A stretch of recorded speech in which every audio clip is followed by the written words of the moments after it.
बड़ी खबर दे दे, जहां पर नागपुर में कल हुई हिंसा की नई तस्वीरें सामने आई। जो वीडियो सामने आया उसमें नजर आ रहा है कि किस तरह उपद्रवियों ने शहर को सुलगा दिया, कैसे तांडव मचा है। नागपुर हिंसा को लेकर अब सियासी माहौल भी गर्मा गया। विधानसभा के बाहर विपक्ष ने मोर्चा खोल दिया, सरकार के खिलाफ प्रदर्शन हो रहा है।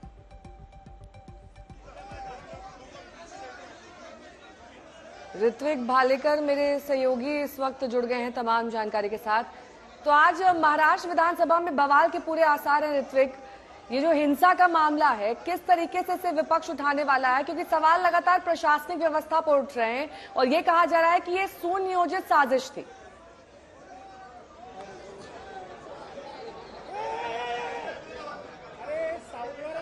जी बिल्कुल नया, देखिए यहाँ पर नागपुर की हिंसा भड़कने का परिणाम महाराष्ट्र के विधान भवन में सुबह से ही देखने को मिल रहा है, जिसकी पहली झलक तब देखने को मिली जब सत्ता पक्ष विधान भवन की इन सीढ़ियों पर आंदोलन करने उतरा। औरंगजेब की कब्र को हटाने की मांग को लेकर यहाँ पर पोस्टर और नारेबाजी करते दिख रहा था। उसी समय विपक्ष से कांग्रेस हो या तो फिर यूबीटी सेना के एमएलए हो, वो भी कूद पड़े और यहाँ पर कहीं ना कहीं दोनों आपस में भिड़ते नजर आए। अब उन पर नियंत्रण पाने के लिए यहाँ पर जो सिक्योरिटी है उनको बुलाया गया है। उनकी झड़प देख रहे हैं कि मीडिया कर्मियों से भी हो रही है, जबकि सत्ता पक्ष और विपक्ष दोनों आपस में भिड़ते नजर आ रहे हैं। मांग एक ही है, मांग उनकी है कि औरंगजेब की कब्र को हटाया जाए, लेकिन अब विपक्ष जो है वो सत्ताधीशों पर आरोप लगा रहा है कि हिंसा भड़काने का काम ही सत्ताधारियों ने किया है और कानून व्यवस्था को संभालने का काम भी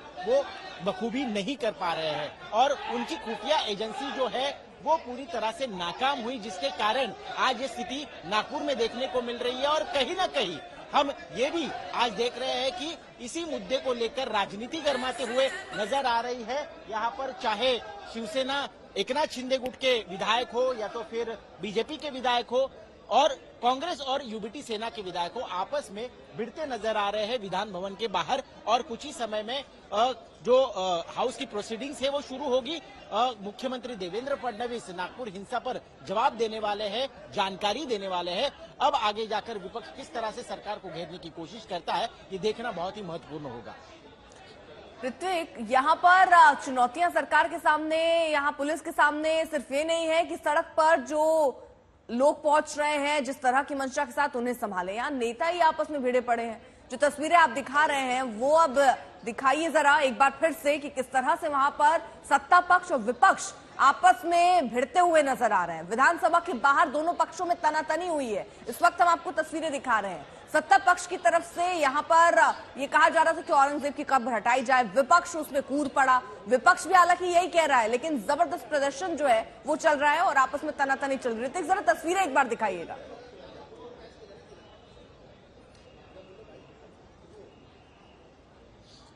जी बिल्कुल, देखिए फिलहाल तो परिस्थिति जो है वो नियंत्रण में लाने की कोशिश पूरी तरह से की जा रही है, क्योंकि विधान भवन की सिक्योरिटी पूरी तरह से यहाँ पर तैनात कर दी गई है और कहीं ना कहीं सत्ता पक्ष और विपक्ष के जो विधायक हैं उन्हें अलग करने में वो कामयाब भी हो गए हैं। लेकिन अभी भी यहाँ पर जो है मीडिया कर्मियों को पूरी तरह से घेरे रखा है ताकि वो ये कवरेज ना कर पाए। लेकिन सत्ता पक्ष के विधायक हो या तो विपक्ष के दोनों आपस में भिड़ते नजर आ रहे हैं। हम अभी भी फिलहाल यहाँ पर देख सकते हैं किस तरह से सीढ़ियों पर कुछ विधायक जो है, कुछ मंत्री जो है वो खड़े हैं। यहाँ पर प्रवीण दरेकर हो या तो फिर यहाँ पर कई सारे शिवसेना के विधायक हो, वो अंदर जाते हुए हमें नजर आ रहे हैं। हालांकि हम देख पा रहे हैं एक दूसरे के खिलाफ नारेबाजी यहाँ पर हुई। नारेबाजी के बाद आपल्याला ट्रान्सपोर्टेशनला पैसे देण्याची वेळ आहे की बाबा तुम्ही घेऊन जा, आम्ही तुम्हाला ट्रान्सपोर्टेशनला पैसे देतो। हा, अशा प्रकारची अवस्था आहे। त्यामुळे एक आपण यात निर्णय घेतलेला आहे की एक समग्र पॉलिसी या संदर्भातली आपण तयार करू, ज्या पॉलिसीमध्ये ऑक्शनचा रूट असला तरी लोकल जे तिथले उद्योजक आहेत त्या लोकल उद्योजकांना काही ना काही त्याचा भाग कसा मिळेल अशा प्रकारचा प्रयत्न देखील आपण त्याच्यामध्ये करू। आणि ज्या भागामध्ये राख उपलब्ध आहे आणि त्या राखेवर कुठलाही उद्योग नाही, त्याच्यावर प्रोसेस होत नाही, ती जमाच होते आहे, ऍश पॉन्ड मध्ये जमा होते आहे, बणमध्ये जमा होते आहे, अशा प्रकारची जी, तर त्या ठिकाणी एकतर त्याच्यावर काही उद्योग उभे होऊ शकतील अशा प्रकारची एक पॉलिसी तयार करून त्या उद्योगांना सबसिडी देऊन त्या भागामध्ये तसे उद्योग तयार करून 100% ऍश जी आहे ही कशी आपल्याला त्या ठिकाणी वापरता येईल अशा प्रकारची एक पॉलिसी आम्ही पुढच्या 1 महिन्याच्या आत तयार करू.